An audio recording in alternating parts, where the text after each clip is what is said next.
Bradesco. Entre nós, você vem primeiro. Boa noite. Boa noite. A tempestade que atingiu o litoral de São Paulo causou estragos e deixou famílias desabrigadas. Em São Sebastião, choveu mais de 60% do esperado para o mês em apenas 72 horas. Uma sirene tocou na Vila do Saí, alertando os moradores para deixarem as casas. O sistema de alarme foi criado após a tragédia que matou mais de 60 pessoas na região no ano passado. As ruas de São Sebastião, no litoral norte de São Paulo, ficaram tomadas pela água. Motoristas tiveram dificuldade para transitar. Do ônibus, uma passageira gravou a altura do alagamento. Não era possível ver a calçada ou o asfalto. 5 famílias ficaram desabrigadas.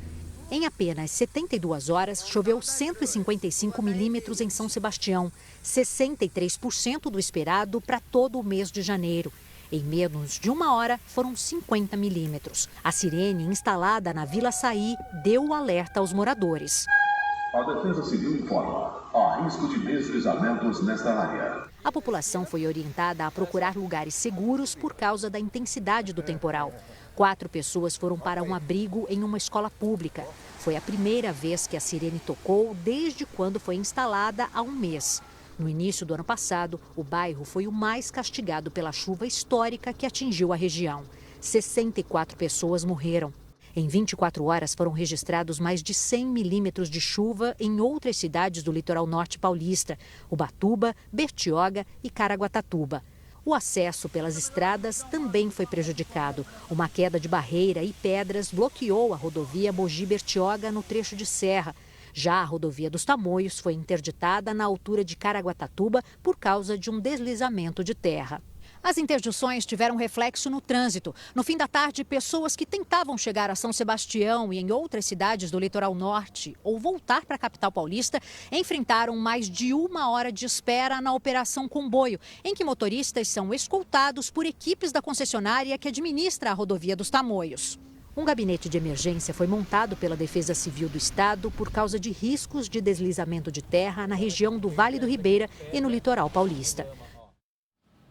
Moradores da Baixada Santista e do litoral sul de São Paulo também estão em alerta por causa das fortes chuvas. Houve deslizamentos e alagamentos e famílias ficaram desabrigadas. A câmera de um prédio flagrou o momento em que uma cratera se abriu na calçada, em Santos, durante o temporal. Por muito pouco, o carro não foi engolido pelo buraco. A construção do edifício em frente foi embargada pela prefeitura. Bombear todo esse volume de água, tanto da escavação interna da obra quanto da cratera externa, para a gente conseguir avaliar o que de fato aconteceu. A chuva forte também causou deslizamentos de terra em morros da cidade.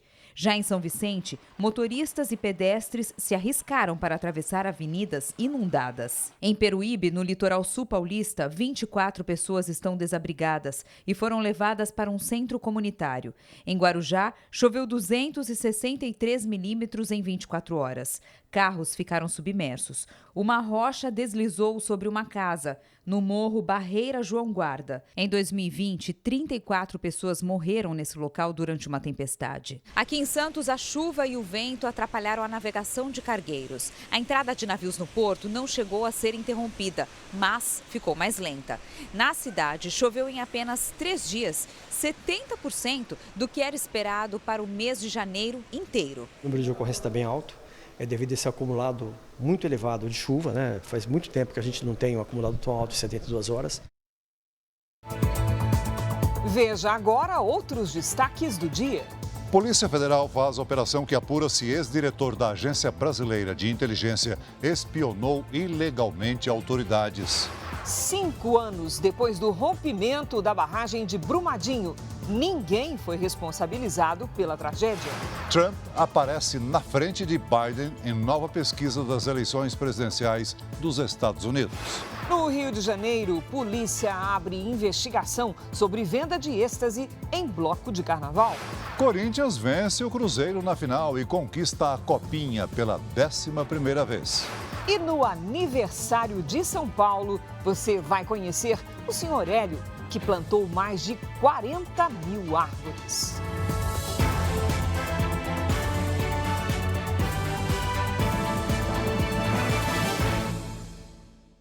Oferecimento Bradesco. Crédito com até 90 dias para começar a pagar.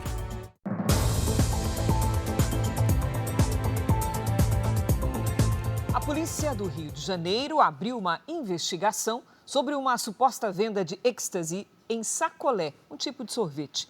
O entorpecente é alucinógeno e pode até levar à morte.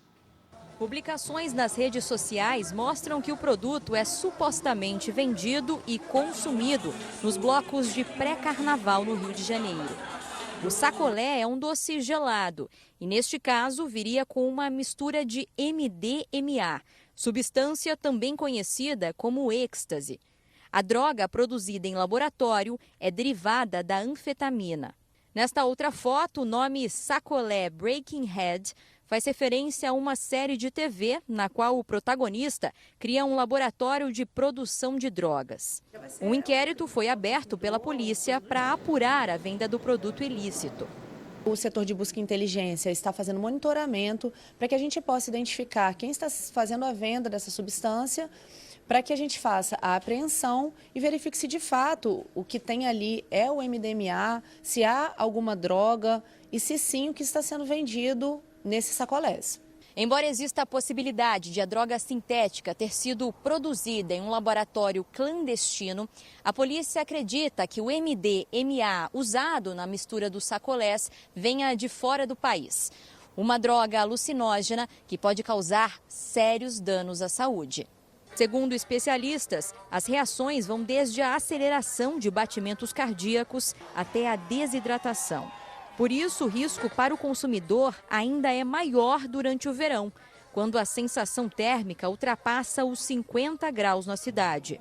Dependendo da circunstância, o uso de êxtase pode até levar à morte. Isso associado ao álcool, que é uma substância que também pode levar à desidratação e às altas temperaturas, aglomeração, o calor, é a tempestade perfeita para o indivíduo ter efeitos na associação dessas drogas. Flagrante de um incrível golpe de sorte em Corumbá, Mato Grosso do Sul. Observe que a carreta segue lentamente para uma curva à direita. O ciclista está fora do ângulo de visão do motorista, que atropela o rapaz. A vítima cai sob a carreta e consegue rolar entre os eixos do caminhão. Para espanto de quem assistiu ao acidente, o rapaz saiu do outro lado praticamente sem um arranhão. A cena desconcertante foi registrada pela câmera de um carro que estava logo atrás da carreta. 2 pessoas morreram e uma ficou ferida numa madrugada de terror na zona oeste do Rio de Janeiro. Traficantes e milicianos entraram em confronto pelo domínio de 3 comunidades na região. Veículos foram incendiados. Um suspeito foi preso. Mesmo com policiamento reforçado, quando o dia amanheceu, moradores de 3 comunidades da zona oeste do Rio ainda evitavam sair de casa. Este carro foi atingido por diversos disparos. Perto dele, a polícia encontrou os corpos de 2 suspeitos. O silêncio da madrugada foi interrompido por tiros e bombas. Balas traçantes cortaram o céu. Ó, o traçante. Boa. Esta van de transporte alternativo foi incendiada pelos criminosos. Colunas de fumaça eram vistas de longe.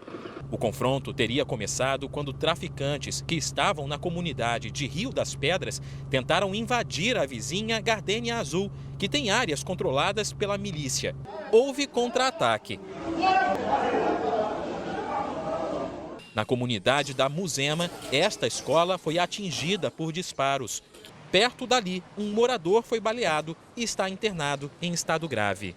Segundo a Polícia Civil, a disputa pelo controle da região ficou ainda mais violenta depois que traficantes da maior facção criminosa do estado começaram a perseguir os milicianos. Moradores passaram a ser revistados. Os criminosos também determinaram toque de recolher. Este vídeo mostra o poder de fogo dos criminosos. Nesta quinta-feira, a Polícia Civil prendeu um homem apontado como um dos chefes do tráfico da Gardênia Azul.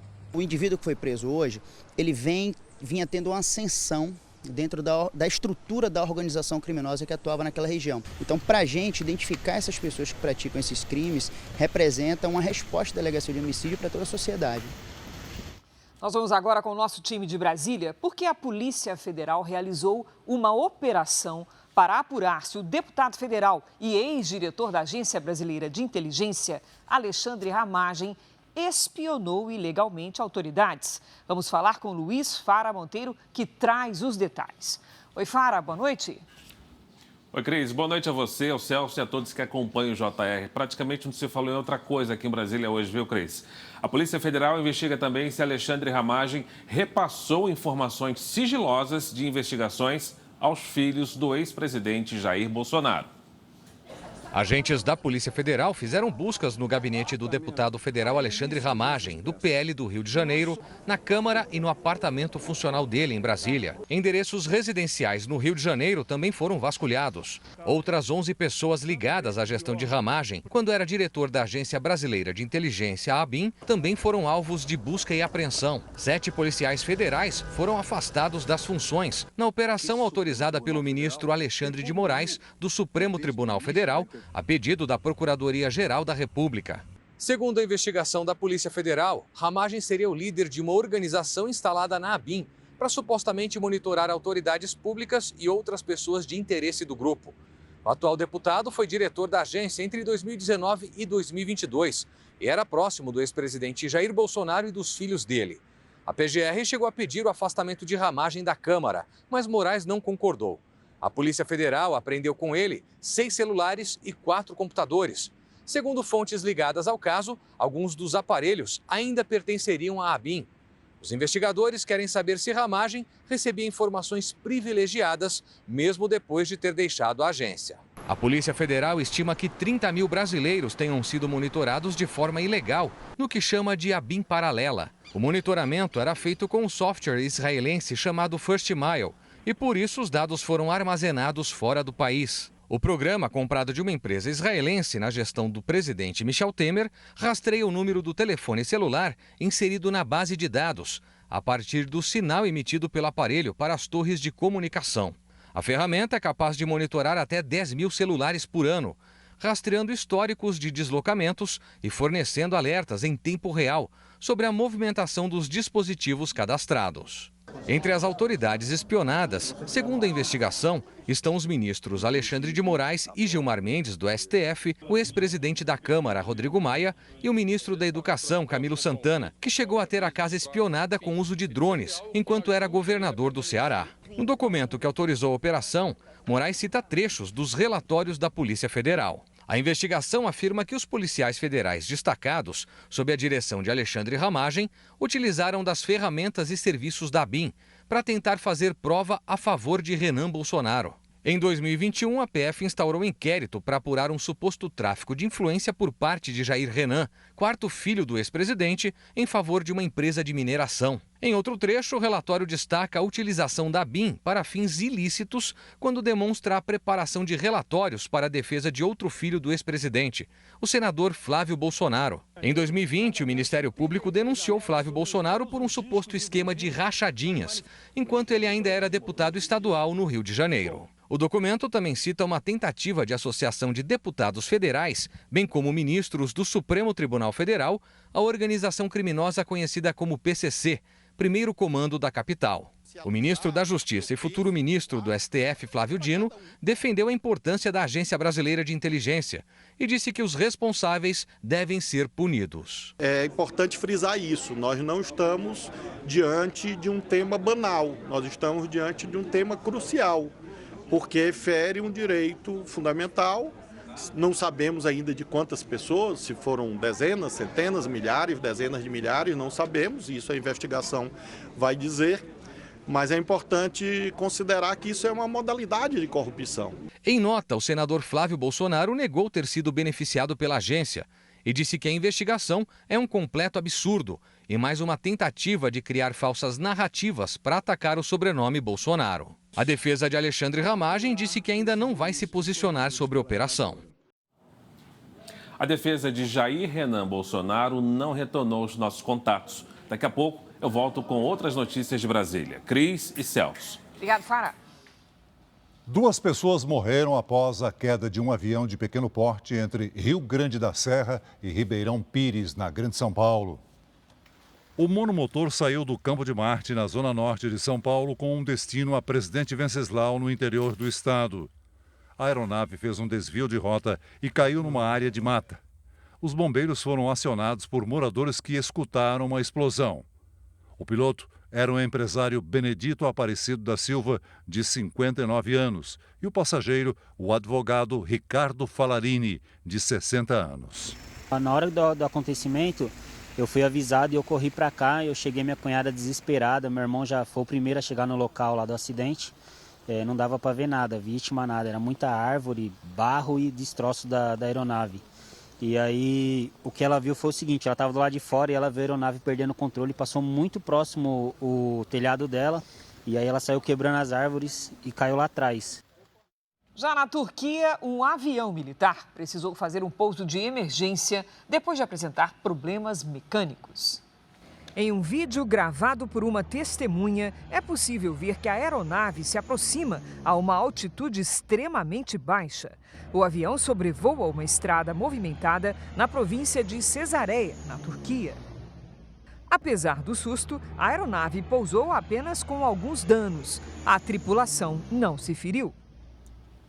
A Ucrânia abriu uma investigação para apurar as causas de queda de um avião russo próximo à fronteira ucraniana. Segundo informações preliminares da Ucrânia, a Rússia enviou apenas 5 corpos para a identificação. Isso aumenta a suspeita de que o avião russo transportava mísseis que seriam usados em novos ataques. Já Moscou alega que a aeronave tinha 74 pessoas a bordo, incluindo prisioneiros de guerra ucranianos. O Kremlin ainda informou que as autoridades da Ucrânia foram avisadas sobre o voo 15 minutos antes da aeronave ser abatida. A pedido da Rússia, o Conselho de Segurança da ONU se reuniu hoje em caráter de emergência para tratar do assunto. Israel anunciou a prisão de 100 terroristas ligados ao Hamas. Os extremistas foram detidos na principal cidade ao sul de Gaza, atual epicentro da guerra. A grande ofensiva contra o Hamas acontece no centro de Khan Yunis. Os combates se intensificaram depois que o exército israelense cercou a principal cidade do sul de Gaza. De acordo com o Ministério da Defesa de Israel, 100 terroristas foram presos nos últimos dias. O governo israelense pede aos palestinos que deixem a região. As forças de defesa de Israel anunciaram avanços hoje, como a invasão de mais 2 instalações de terroristas no sul de Gaza. Uma delas pertencia à Jihad Islâmica Palestina e a outra ao Hamas. Nos locais, o exército apreendeu armas e outros equipamentos militares, além de mapas e informações valiosas de inteligência. A Organização das Nações Unidas informou que o número de vítimas em um bombardeio a um abrigo para moradores de Khan Yunis subiu para 12. Israel investiga o incidente e não descarta a possibilidade do ataque ter vindo do lado dos terroristas. It found evidence of Hamas military use. Durante uma sessão da Organização Mundial da Saúde em Genebra, na Suíça, a representante de Israel acusou a OMS de ser cúmplice do Hamas, já que a entidade ligada à ONU ignorou os avisos de que o grupo extremista usava hospitais e outras áreas civis como bases militares. O Catar acusou o primeiro-ministro israelense de prejudicar as negociações por uma trégua. Em supostos áudios vazados, Benjamin Netanyahu chamou o país do Golfo de problemático. Hoje, ele visitou uma base militar próxima à fronteira com Gaza e reafirmou o compromisso de eliminar o Hamas. De volta ao Brasil, completou hoje 5 anos o rompimento da barragem de Brumadinho, Minas Gerais, que causou a morte de 270 pessoas. E o julgamento dos envolvidos ainda está em andamento. O letreiro na entrada da cidade se transformou em um memorial. Centenas de pessoas se reuniram em memória às vítimas de uma das maiores tragédias do país. Emoção, saudade e protesto. Não! Não! Não foi acidente! Balões foram lançados ao 12h28. Hora exata em que a mina Córrego do Feijão se rompeu. O nome de cada vítima foi anunciado no microfone. Cláudio Leandro Rodrigues Martins. Presente. Cláudio Márcio dos Santos. Presente. Além de relembrar as 267 pessoas que já tiveram os corpos encontrados, a cerimônia também foi uma forma de apoiar parentes do Tiago Tadeu, da Maria de Lourdes e da Natália, as 3 vítimas que ainda estão desaparecidas. Há 5 anos, as famílias esperam a chance de se despedir adequadamente. O adeus traz conforto às famílias. A irmã de Natália trabalhava havia 30 anos na mineradora e estava lá no dia do rompimento. Ainda tem 3 joias lá e a gente espera que essas famílias possam passar por esse ritual. Ele não é, de maneira nenhuma, ele não vai acabar com a dor, mas ele ajuda a gente a ressignificar, a homenagear a despedida. Homenagens também aconteceram em Brasília. Cruzes foram fixadas no gramado em frente ao Congresso Nacional. 5 anos após o rompimento, ninguém foi condenado. Desde o ano passado, a mineradora Vale, a empresa Tuvsud e 16 pessoas são réis no processo que tramita na Justiça Federal. 5 anos se passaram e a Justiça segue justamente no mesmo ponto. Nada foi feito. O fator, que tem nos prendido nessa lama de sangue é a ausência, dessa justiça. A Vale afirmou que segue comprometida com a reparação dos danos e que desde o início das investigações sempre colaborou com as autoridades. A Tuvsud, encarregada de atestar a segurança da barragem, disse estar segura de não ter responsabilidade legal pelo rompimento. Está suspensa até março a autorização de novos cursos superiores na modalidade de ensino à distância. Mesmo assim, profissionais da área de saúde, principalmente os dentistas, criticam a possibilidade de estudantes de odontologia poderem cursar a graduação pela internet. Um congresso em São Paulo discute com profissionais e estudantes uma medida polêmica: a possível autorização de cursar odontologia à distância, apenas pela internet. O Ministério da Educação, no ano passado, perguntou à população sobre a liberação do estudo online para os cursos de Direito, Psicologia, Enfermagem e Odontologia. Para essas estudantes, é fundamental que a parte prática, quando o aluno aprende a atender o paciente e lidar com a rotina do consultório, chamada de clínica, seja feita presencialmente. Eu estou indo agora para o 3º ano e o que a gente mais leva é a prática, porque a gente aprende o básico, a gente aprende com as matérias, mas aí a prática mesmo é na faculdade, é na clínica. A gente até tem um ensino híbrido na faculdade, a gente pode escolher, ir para a faculdade ou fazer em casa, mas as clínicas elas são obrigatoriamente presenciais, não tem como você fazer a clínica EAD, tanto que conta como falta, se você não for. Esse laboratório, por exemplo, imprime dentadura em 3D. Para que isso aconteça, em vez de o dentista fazer uma moldagem em gesso, ele precisa escanear a boca do paciente. Por isso, entidades que representam a área da odontologia acreditam que o manuseio desse tipo de tecnologia não pode ser aprendido à distância. O Conselho Federal de Odontologia é contra a medida. Nosso receio e a nossa luta, a nossa campanha é para esclarecer a população dos riscos de se ter um profissional de saúde, cirurgião dentista ou qualquer outro, formado nessa modalidade, que pode colocar em risco a qualidade da formação e, consequentemente, a qualidade do serviço prestado à população. A Associação Paulista de Cirurgiões Dentistas também critica a possibilidade do curso à distância e acredita que é preciso pensar em outras ações para democratizar o ensino. Na área da saúde, principalmente, o acolhimento, onde é que você vai aprender acolhimento? Assistindo aula? Você não treinar? Tem várias matérias que você pode fazer aí à distância, mas laboratório, clínicas, parte cirúrgica, parte operacional, não pode ser à distância. Em nota, o Ministério da Educação disse que suspendeu até março os processos de autorização de cursos na modalidade EAD e que elabora uma proposta de regulamentação do ensino à distância. A Associação das Universidades Particulares acredita que o ensino à distância é importante para a democratização do acesso ao ensino superior e que a preocupação deve estar na qualidade dos cursos. Como nós mostramos no início dessa edição, a chuva não dá trégua nas regiões sul e sudeste. Vamos conversar com a Lidiane Sayuri.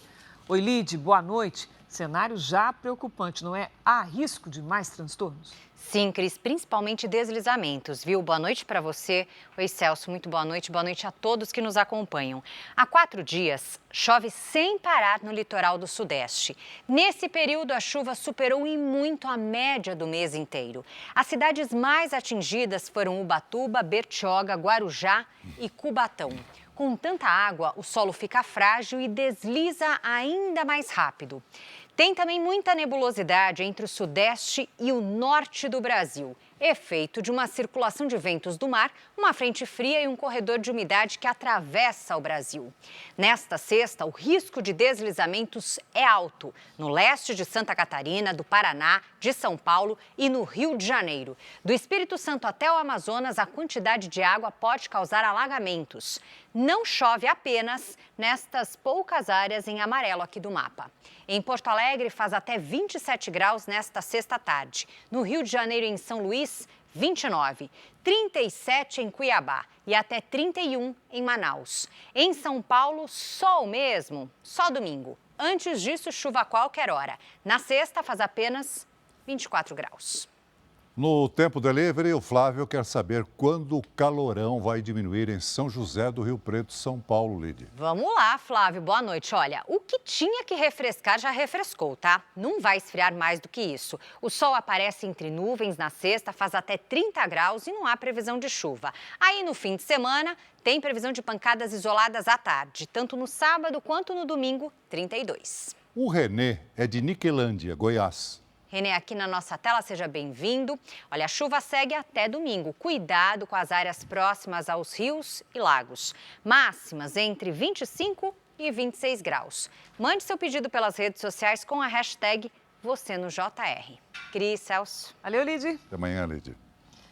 Veja a seguir. Japão divulga foto inédita do solo lunar enviada pela sonda não tripulada.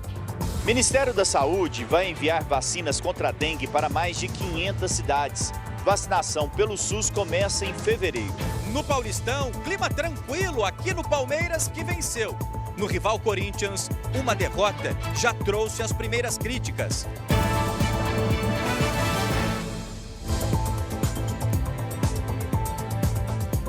A retomada do turismo em São Paulo tem gerado novos empregos, principalmente em hotéis e restaurantes. A temporada de shows e eventos ajuda a impulsionar o setor na maior cidade do país.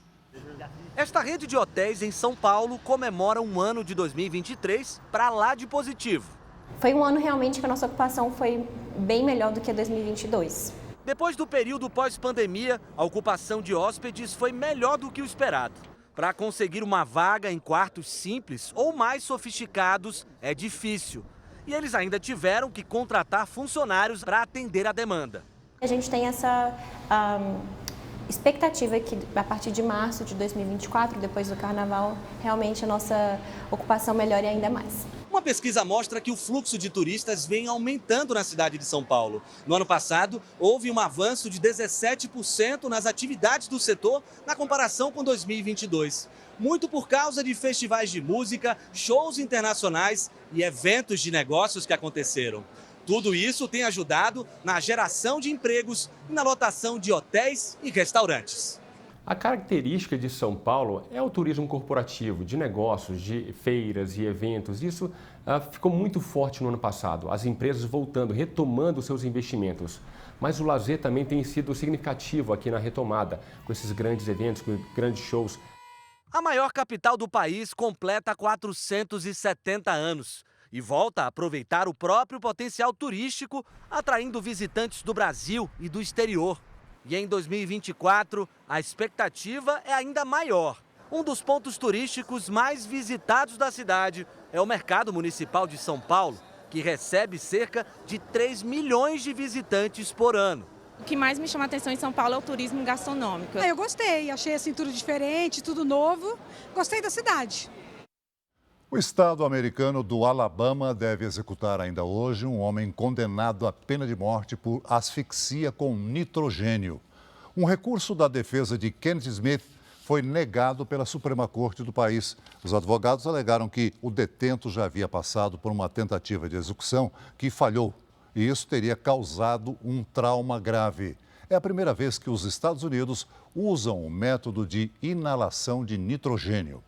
Kenneth foi condenado por homicídio.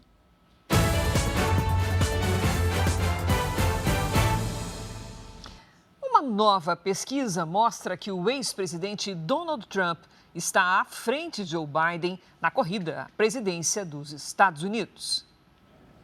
As primárias de cada partido ainda estão no início, mas as pesquisas já colocam uma possível repetição do duelo de 2020. A última, feita pelo Instituto Reuters Ipsos, mostra Trump com 40% e Biden com 34% das intenções de voto, uma diferença de 6 pontos percentuais. Foram ouvidas 1.250 pessoas e a margem de erro é de 3 pontos percentuais. De acordo com o levantamento, 67% dos entrevistados disseram estar cansados de ver os mesmos candidatos nas eleições presidenciais. O resultado mostra que a vantagem do republicano aumentou em relação à pesquisa do mesmo instituto, realizada no início deste mês, quando os dois candidatos estavam empatados. Trump leva vantagem no item rejeição. 70% acham que Biden não deveria tentar se reeleger, enquanto 56% são contra a tentativa do republicano de voltar à Casa Branca. Trump ainda precisa derrotar a única adversária do Partido Republicano, a ex-governadora da Carolina do Sul, Nikki Haley, que segue na disputa. Trump venceu nas 2 primeiras prévias feitas até agora. A próxima será no dia 3 de fevereiro, justamente na Carolina do Sul. A Colômbia pediu ajuda à ONU para combater os incêndios florestais que afetam o país. A fumaça das queimadas já prejudica as operações em aeroportos e provocou o fechamento de escolas na capital, Bogotá. Agricultores franceses fecharam estradas e atearam fogo em pneus em protesto contra o governo. Entre os pedidos está uma ajuda de emergência e a flexibilização de normas ambientais. A Justiça concluiu que o beijo do ex-presidente da Federação Espanhola de Futebol na jogadora Jenny Hermoso na Copa do Mundo na Austrália não foi consensual. E por isso Luis Rubiales deve ir a julgamento. Ele nega o crime e ainda pode recorrer. O Japão divulgou uma foto inédita do solo lunar enviada pela sonda não tripulada. O país se tornou o 5º no mundo a realizar um pouso na Lua. O Ministério da Saúde definiu hoje como vai ser a distribuição das vacinas contra a dengue no país. Vamos então voltar a Brasília com Luiz Fara Monteiro. Fara. O planejamento está pronto, viu, Celso? 6.500.000 doses serão enviadas ao longo do ano para a imunização de crianças e adolescentes de 10 a 14 anos. A vacinação pelo SUS começa em fevereiro. 521 municípios de 16 estados e o Distrito Federal vão receber os imunizantes. A alta taxa de transmissão e a predominância de casos do tipo 2 da doença foram os critérios usados para estabelecer para onde serão enviadas as doses. Goiás, Bahia e Mato Grosso do Sul são os estados com mais municípios dentro dessas condições, segundo o Ministério da Saúde. O Distrito Federal também vai receber doses da vacina. Hoje, a capital do país decretou estado de emergência por causa da dengue. Nos 20 primeiros dias do ano, Brasília registrou mais de 16.600 casos, aumento de 646%, em comparação ao mesmo período de 2023. As primeiras 757.000 doses estão no Brasil e devem começar a ser distribuídas aos municípios a partir de fevereiro para dar início à campanha de vacinação contra a dengue. O público-alvo são crianças e adolescentes de 10 a 14 anos. Essa é a segunda faixa etária com mais hospitalizações por causa da doença, atrás somente dos idosos. Mas para os mais velhos, a Anvisa não autorizou a aplicação da vacina. Foi preciso escolher um grupo prioritário por causa da capacidade limitada de fornecimento de imunizantes pelo laboratório fabricante. O Ministério da Saúde afirmou que as 6.500.000 doses que o Brasil vai receber ao longo do ano serão suficientes para imunizar todos da faixa etária escolhida. A aplicação acontece em 2 doses, com intervalo de 3 meses entre elas. A gente vai vacinar uma faixa etária esse ano. Ano que vem nós vacinaremos uma coorte a mais e assim seguiremos ao longo dos anos, agregando mais coortes e, se possível, também acelerando a vacinação com mais vacinas e até novas vacinas. No ano passado, foram mais de 1.600.000 casos de dengue e quase 1.100 mortes pela doença. Em janeiro de 2024, já são mais de 120.000 casos, com 12 mortes confirmadas, quase o triplo dos casos confirmados no mesmo período do ano passado. A dengue é uma doença cujos focos do mosquito, eles estão 75% nas casas, não é? O que mostra essa importância do controle nas casas. Portanto, tem que ser uma ação de governo, mas também tem que ser uma ação de cada cidadã, de cada cidadão. Nós temos que nos corresponsabilizar nesse momento. Essa união é muito importante de esforços. Eu fico por aqui. Para você saber mais notícias de Brasília, é só acessar o r7.com. Voltamos a São Paulo com Cris e Celso. Valeu, Fara. A Gol anunciou que deu entrada no Tribunal de Falências de Nova York num processo semelhante à recuperação judicial no Brasil. O objetivo é reestruturar as finanças sem interromper as atividades. A empresa afirmou que vai pedir um financiamento equivalente a 4 bilhões e 670 milhões de reais. E ressaltou que vai honrar os compromissos com os clientes e fornecedores. Hora de falar do Paulistão 2024. A Record transmitiu ontem a vitória do Palmeiras sobre a Inter de Limeira. Já o Corinthians perdeu para o Ituano e o clima no Timão não é dos melhores. Quem vai trazer os detalhes, é claro, é o Bruno Lohans. Olá, Bruno. Tudo bom? Boa noite. Tem climão no Timão, é isso mesmo? Pois é, com 2 rodadas. Boa noite, Celso, Cris. 2 rodadas, a derrota por 1-0 para o time de Itu já causou impacto, né? O goleiro Cássio desabafou e criticou a diretoria do clube. O goleiro do Ituano foi um dos destaques do jogo. O Corinthians até marcou um gol, mas foi anulado. E o chute de Léo Duarte na reta final da partida valeu. Causou a derrota e críticas ao time de Mano Menezes. Precisa contratar, precisa subir os meninos da base, os meninos da base estão vindo bem. O Corinthians é grande, o Corinthians precisa de nome de jogador grande. E o goleiro Cássio, que é o capitão, deu a opinião dele sobre o que está acontecendo depois da primeira derrota. O volante não pode se tratar de zagueiro aí hoje. Acho que nós precisamos trazer jogadores, nós precisamos melhorar, a gente tem que ser honesto. Cássio se referiu ao volante Ranieri, que foi improvisado na zaga e cobrado pelo treinador. Ele tentou chutar uma bola no gol, acho que estava lá em Cuiabá, tentou chutar, não dá, né? Estamos no Corinthians. E uma outra saída de bola que era relativamente fácil, era só tocar num lado e a gente foi driblar. O Cuiabá reagiu com uma nota de repúdio e classificou a declaração como preconceituosa e inaceitável. No rival Palmeiras, a situação está mais tranquila. Os jogadores ganharam folga hoje, depois de uma vitória contra a Inter de Limeira, aqui no Allianz Parque. O Verdão sofreu contra a Inter de Limeira. Juninho abriu o placar logo no início. O goleiro Zé Carlos fraturou o antebraço neste lance. O substituto, Jonathan, viu o Palmeiras empatar e virar o jogo. Rafael Veiga marcou de pênalti e colocou o Verdão na frente com este cruzamento, que virou chute. Não, olha, é uma jogada nossa que a gente fala que é para cruzar em direção ao gol. E em situações como essa, se ninguém desvia, né, o gol é meu.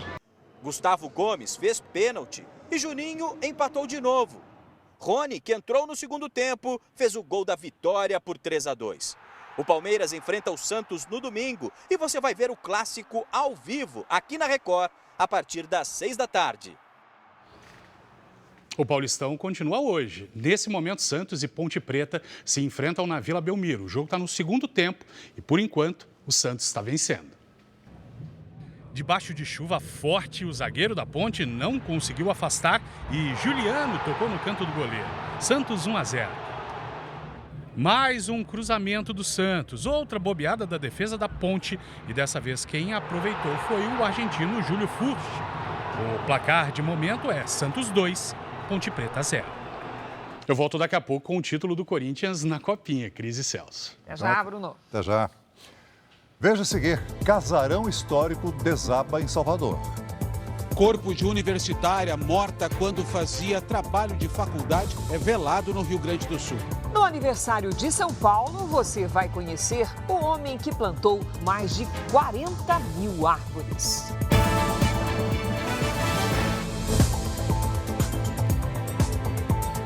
A estudante de arquitetura morta num ataque a tiros no Rio Grande do Sul foi velada hoje.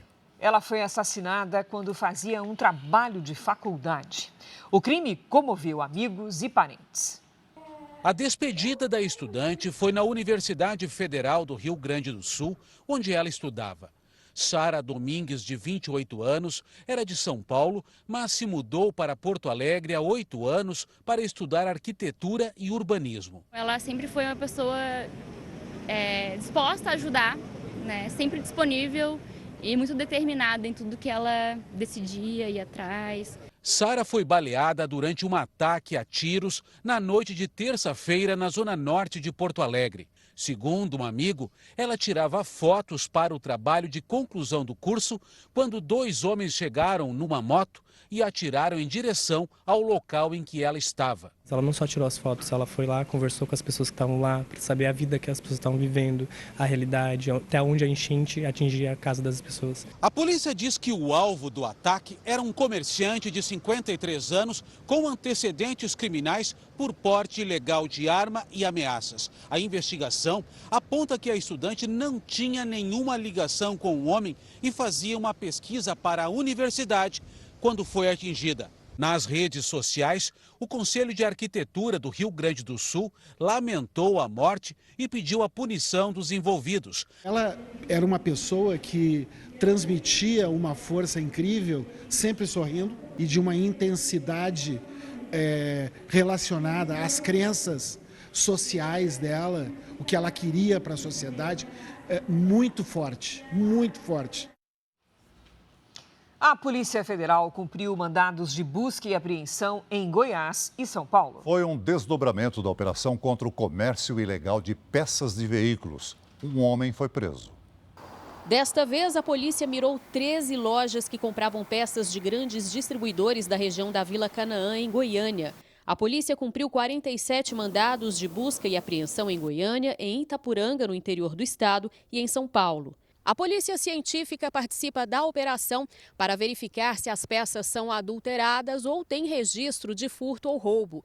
A investigação aponta que o grupo criminoso usava notas frias para burlar a fiscalização durante o transporte do material. Nós tivemos a participação no sentido de mobilizar nossa unidade de identificação veicular, que é a equipe capacitada para a detecção e a materialização de caracteres de chassi, de componentes de veículos. Um lojista foi preso em flagrante por porte ilegal de arma de fogo na cidade de Goiânia. Dentro desse acervo, nós temos armas que são armas registradas, porém, de pessoas que são investigadas pela Polícia Civil. A operação foi desencadeada depois que a polícia descobriu um esquema de roubo e desmanche de veículos em São Paulo e no Rio de Janeiro, quando houve a apreensão de um caminhão-baú com peças de 14 carros roubados na BR-153 em Morrinhos, no sul de Goiás. Na primeira fase da operação, 20 pessoas foram presas, entre elas suspeitos por assaltos, receptação e até empresários. 15 investigados estão foragidos. 5 caminhões foram apreendidos, cada um com 10 carros desmanchados. A demanda pela peça, ela fomenta a ponta violenta. E nós temos aí crimes como o latrocínio, o roubo e o furto para a retirada de circulação desses veículos automotores que abastecem esse mercado. Um casarão histórico com mais de 100 anos desabou no bairro do Comércio, em Salvador. No passado, o prédio abrigou um restaurante famoso da cidade. O local já estava interditado e não há relatos de feridos. O município de Itapuá, em Santa Catarina, decretou estado de emergência por causa das fortes chuvas. O rio Saí-Mirim transbordou e alagou ruas e avenidas. Pelo menos 114 famílias estão desabrigadas e mais de 400 desalojadas. No Paraná, o mau tempo provocou a queda de uma barreira. A BR-277, principal acesso para o porto de Paranaguá, foi bloqueada por 12 horas nos dois sentidos. A liberação em meia pista só aconteceu no fim da tarde. Hoje aconteceu a final da tradicional Copa São Paulo de Futebol Júnior, a principal competição de base do país. Assunto, Celso, para o Bruno Lohans, que já está de volta aqui com a gente. E aí, Bruno, o Corinthians confirmou a tradição, não é isso? Pois é, mais uma vez, o Timão venceu o Cruzeiro e ampliou a vantagem como maior campeão da Copinha. 43 mil corintianos aproveitaram o feriado de aniversário da capital paulista para apoiar a garotada do Timão contra o Cruzeiro. Aniversário de São Paulo vai ser presente de quem? Um presente nosso, da nação corintiana. Com a bola rolando, o clube mineiro não se intimidou com a pressão da torcida e foi para cima. Arthur desperdiçou a melhor chance de gol do primeiro tempo. O Corinthians respondeu nesse bate-rebate dentro da área. Na volta do intervalo, Josefer e Vitinho tiveram boas chances para o Cruzeiro. Mas aos 39 minutos surgiu o herói da decisão. Kaique achou um espaço na zaga e bateu bonito para fazer o gol da vitória. Corinthians 1, Cruzeiro 0. A Neoquímica Arena explodiu de alegria. É nessa hora que o jogador diferente aparece e graças a Deus o Kaique apareceu na hora certa. Olha, vai vir fazer bagunça aí. Foi o 11º troféu conquistado pela base do Corinthians na Copinha. A garotada do Timão não levantava a taça desde 2017. 7 anos depois, o título veio, em casa. E aos gritos de "o campeão voltou". O Corinthians é de longe o clube com mais conquistas. Internacional e Fluminense vêm na sequência com 5 cada um. Salve o Corinthians, o campeão dos campeões. Parabéns ao Timão. Amanhã eu volto com a cobertura completa do Paulistão. Cris e Celso. Boa noite. Obrigada, Bruno. Até lá, Bruno. A cidade de São Paulo faz hoje 470 anos. A metrópole de mais de 12 milhões de habitantes sofre com áreas pouco arborizadas. E um homem, um cidadão comum, se esforça para mudar esse cenário. Agora você vai conhecer o Sr. Hélio da Silva. Com toneladas de concreto cinza em prédios, pontes e viadutos, se faz uma megalópole, a perder de vista. Do alto parecem um labirinto de cimento e asfalto. Mas não só. A vida pulsa no vai-vem dos moradores e visitantes, do burburinho do comércio e também em refúgios como esse. Aqui a gente consegue respirar melhor e isso diminui um pouco o estresse e acaba diminuindo a pressão. A gente mostrou aqui em São Paulo que se você morar perto de um parque, se você tiver parques pelo menos a 1 quilômetro do seu entorno, a chance de você ser diagnosticado com hipertensão nessa população que a gente estudou era 7% menor. São Paulo tem, em números oficiais, mais de 650 mil árvores, reunidas em pequenos bosques e florestas, nos parques ou espalhadas por praças e calçadas. Ainda está longe do ideal. A recomendação da Organização Mundial da Saúde é que todo cidadão tenha uma área verde a pelo menos 300 metros de casa. É um pouco mais difícil para a gente ir até um parque. A gente mora mais afastado, mas a gente dá um jeito. Se tivesse perto de casa, facilitaria. Com certeza. Na zona leste da maior cidade do país, fica uma das áreas mais populosas da capital, com quase 6 milhões de habitantes. A região também é considerada uma das menos arborizadas. Mas agora, os moradores contam com um aliado, o Parque Tipatira. Ele foi criado em maio de 2008 e vem pouco a pouco mudando a rotina dos habitantes. Foi a melhor coisa que aconteceu nesse bairro. Eu vim aqui em 1990, não tinha quase nada. O parque leva o nome do córrego. Diferentemente de parques muito famosos, como o Ibirapuera, por exemplo, se a gente falar em Ticoatira, pode ser que muitos brasileiros e até mesmo muitos paulistanos nem saibam onde fica. Mas por vários motivos, esse parque tem ganhado destaque e de árvore em árvore, com muitas espécies, se tornou um dos parques lineares maiores do Brasil, com mais de 3 quilômetros de extensão. Um recanto verde que segue lado a lado o fluxo da cidade. Linear, porque vai seguindo a avenida dos dois lados, abrigando pelo menos 45 espécies de aves e mais de 160 espécies de plantas. Antes de virar parque, em 2003, a área era assim. Aqui, por exemplo, onde nós estamos agora, aqui por ser uma área pública, abandonada, degradada, suja, que era perigoso aqui. Esse ex-administrador de empresas é um amante do verde. Hélio resolveu dar uma contribuição. Uma não, 41.126 contribuições.